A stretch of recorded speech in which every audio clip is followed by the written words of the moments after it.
What's up, Coffee Corders? So ngayon, nasa part 5 na tayo. At sa part 5 na ito, ibig sabihin nangangalahati na tayo.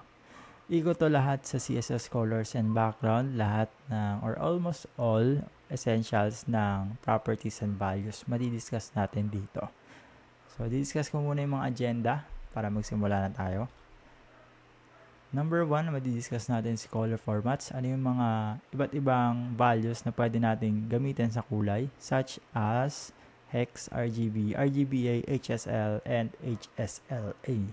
Number 2, background properties, image, color, and gradient. Number 3, CSS gradients. So, ano nga ba yung iba't ibang uri ng gradient na pwede natin gamitin? Number 4, background attachment and positioning background. So, kung may background tayo, ano yung pwedeng maging itsura or magiging lagay ng background natin sa ating elements. And then lastly, transparent and opaque backgrounds.